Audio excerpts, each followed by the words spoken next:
नमस्कार दोस्तों। क्या आपने कभी कड़ी मेहनत करके कोई एग्जाम दिया है और फिर भी आपका स्कोर कम हो गया है सिर्फ इसलिए क्योंकि दूसरे शिफ्ट का पेपर आसान था। आज हम बात करेंगे नॉर्मलाइजेशन की उस सिस्टम का जो कई लोगों के लिए नाइटमेयर बन चुका है। क्या नॉर्मलाइजेशन वाकई में फेयर है? कमेंट बॉक्स में इसका आप जवाब देंगे या इससे मेहनती छात्रों का नुकसान होता है? आइए आज का इस वीडियो में जानने की कोशिश करते हैं। दोस्तों, बात है कुछ दिन पहले की। हाँ, बीटीएससी 10,709 सीटों की वैकेंसी की, जिसमें नॉर्मलाइजेशन जैसी प्रणाली को अपनाया गया था। उस समय हमने देखा था बहुत ऐसे छात्र थे जो हताश थे, परेशान थे, व्याकुल थे। आयोग की तरफ से एक्चुअल स्कोर जारी होता है, यानी आपने 100 में कितना क्वेश्चन सही किया है, उस स्कोर के बेसिस पे मिनिमम कट ऑफ को क्लियर कर सके। कुछ दिन के बाद आयोग की तरफ से नॉर्मलाइज्ड स्कोर आता है, जिससे मेरिट बनने वाला था। क्या पता कि उस नॉर्मलाइज्ड स्कोर में उनका नाम नहीं होगा और वैसे व्यक्ति का नाम होगा जो पहले रा स्कोर में उनकी कट ऑफ कम थी, उनकी जो मार्क्स थी वो कट ऑफ से कम थी, मिनिमम कट ऑफ भी क्रॉस नहीं कर पाए थे और आफ्टर नॉर्मलाइजेशन वो सिलेक्ट हो गए। ये देखकर छात्र हताश थे, परेशान थे, इधर उधर भटक रहे थे, कहीं से कोई रिस्पॉन्स नहीं मिल रहा था। यही नॉर्मलाइजेशन है जो स्टूडेंट की जिंदगी का नाइटमेयर बना हुआ है। आयोग ये फॉर्मूला भी नहीं बता पाती है कि हम कौन सी बेसिस पे इस एग्जाम को नॉर्मलाइज किए।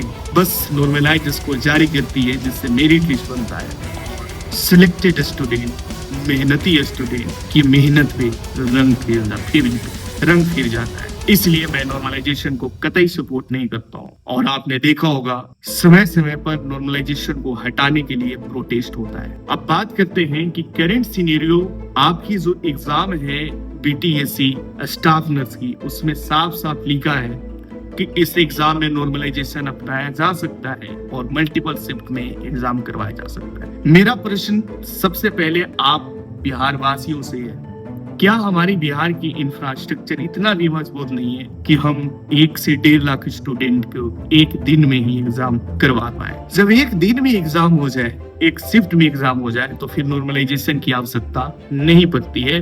जो आपकी रा स्कोर है उसी से आपकी मेरिट लिस्ट बन जाती है। लेकिन आज डिजिटल टेक्नोलॉजी, इतना एडवांसमेंट ऑफ टेक्नोलॉजी हो चुका है, बिहार विकसित कर गया है, अपना देश विकसित कर रहा है। उसके बावजूद भी बिहार में अगर हम एक दिन में 1.5 लाख, मुश्किल से 1.5 लाख से कम ही स्टूडेंट होंगे, 1 से 1.5 लाख स्टूडेंट की एक दिन में एग्जाम नहीं करवा पाते हैं, तो ये हमारे लिए दुर्भाग्य की बात है। और ये आयोग को सोचना चाहिए कि जब बिना नॉर्मलाइजेशन से चीजों को सही किया जा सकता है, तो फिर नॉर्मलाइजेशन हम क्यों अपनाएं? नॉर्मलाइजेशन उस एग्जाम में करवाया जाता है, उस एग्जाम के लिए कुछ हद तक मान भी लिया जाए कि सही है, जहां पे एक दिन में एग्जाम करवाना पॉसिबल नहीं है। लेकिन बीटीएससी स्टाफ नर्स की वैकेंसी को एक दिन में करवा सकती है, बट फिर भी ये नॉर्मलाइजेशन का जिक्र की है। नॉर्मलाइजेशन को थोड़ा सा और सरल तरीका से समझने की कोशिश करते हैं कि आखिर सर आप नॉर्मलाइजेशन को इतना कंडेम्ड क्यों कर रहे हैं, इतना विरोध क्यों कर रहे हैं? विरोध मैं नहीं कर रहा हूं, इस नॉर्मलाइजेशन की विरोध हर एक स्टूडेंट करते हैं, क्योंकि सबसे बड़ी चीज ट्रांसपेरेंसी की कमी होती है कि जो मेहनती स्टूडेंट है वो उसकी मेरिट नहीं बन पाती है ज्यादा नंबर लाने के बावजूद, और एक स्टूडेंट कम नंबर लाता है उसकी मेरिट बन जाती है, उसको नौकरी मिल जाता है। और ये सिस्टम का भी लूप होल है कि जो सिस्टम है ना, जो आयोग है, सिस्टम करने का मतलब आपके सेंस में आयोग, वो कौन सी फॉर्मूला को अपनाकर नॉर्मलाइजेशन करती है, इसको भी ऑफिशियल जारी नहीं करती है। तो कहीं ना कहीं ये आयोग पे भी थोड़ा सा शक जैसा उत्पन्न होता है कि क्या कुछ वैसा इधर उधर का मंशा तो नहीं है। आइए नॉर्मलाइजेशन को मैं आपको सरल तरीका से समझाता हूं। एक स्टूडेंट है रंजन और एक स्टूडेंट है अनामिका। ये दोनों स्टाफ नर्स की एग्जाम देती है और दोनों का अलग अलग दिन एग्जाम होता है। रंजन जिस शिफ्ट में बैठता है, उस शिफ्ट में जो टॉपर का स्कोर बनता है वो 90 नंबर आता है, 90 नंबर आता है 100 में, और जिसमें अनामिका बैठती है उसका 80 नंबर स्कोर होता है टॉपर का। अब यहां पे आपको समझना होगा, एक एग्जाम 2 दिन में हो रहा है और दोनों दिन 2 टॉपर बन के आ रहे हैं। यानी एक एग्जाम का 2 टॉपर, एक 90 नंबर लेकर आया है और एक 80 नंबर लेकर आया है। जो आपकी आयोग है अब यहाँ पे एक स्टैटिकल फॉर्मूला को अपनाएगी और उस स्टैटिकल फॉर्मूला के जरिए क्या होता है कि जिस शिफ्ट में रंजन बैठा है ना, जिसमें 90 नंबर टॉपर का आया है, वो शिफ्ट को सरल बोला जाता है कि वो शिफ्ट आसान है, इसलिए 100 में 90 नंबर लेकर आया है। जिस शिफ्ट में अनामिका बैठती है उस शिफ्ट में अगर 80 नंबर आता है, टॉपर का 80 नंबर आया है, तो उस शिफ्ट को टफ माना जाता है क्योंकि एक शिफ्ट में 90 टॉपर लेकर आ रहा है और अनामिका वाला में 80 लेकर आ रहा है। क्या ये कहीं से इक्विवेलेंट करने की तरीका है, दोनों को इक्वल करने की तरीका कहीं से आपको लगता है? इस पे और विस्तार में बात करेंगे। अब क्या होता है कि आयोग सोचता है कि 80 और 90 को बराबर किया जाए, तो जिस शिफ्ट में अनामिका एग्जाम देती है उस शिफ्ट टफ था, जिसको लेकर इस शिफ्ट में जितने स्टूडेंट बैठे थे इनकी नंबर बढ़ जाती है ना।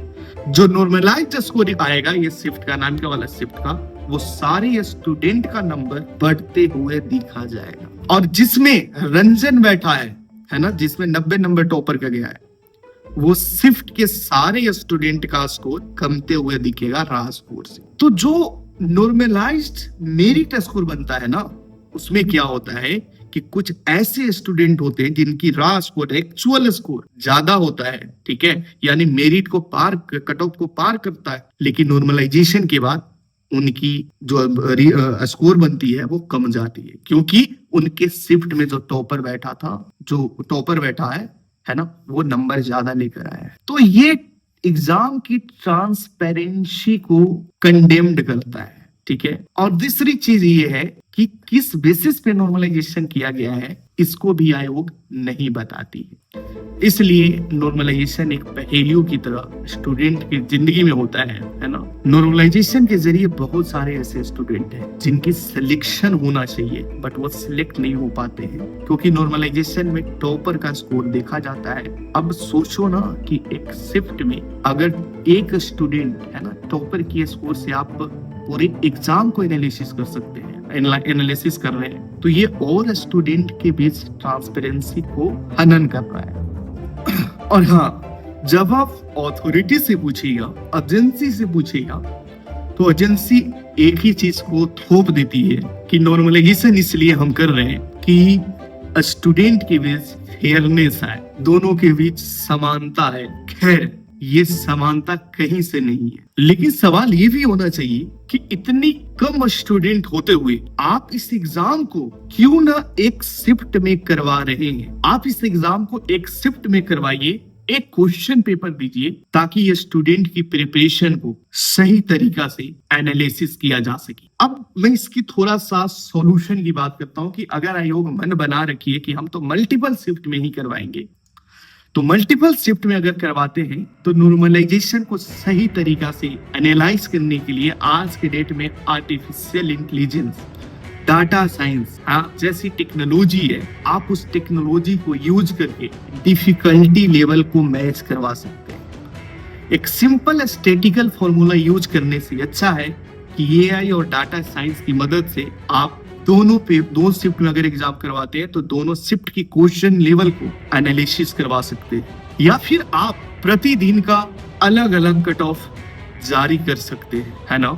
लेकिन सबसे बेस्ट सॉल्यूशन, लेकिन दोस्तों मैं ये बोलूंगा कि सबसे बेस्ट सॉल्यूशन यही है कि number of student staff nurse में बहुत कम है, तो इस एग्जाम को क्यों ना एक शिफ्ट में करवाया जाए, एक ही दिन करवाया जाए, ताकि स्टूडेंट की एक्चुअल स्कोर पे मेरिट लिस्ट बनाया जाए, नॉर्मलाइजेशन जैसा कोई बिचौलिया बीच में ना पड़े। आप इस पे क्या सोचते हैं, आप कमेंट बॉक्स में जरूर अपना राय देंगे।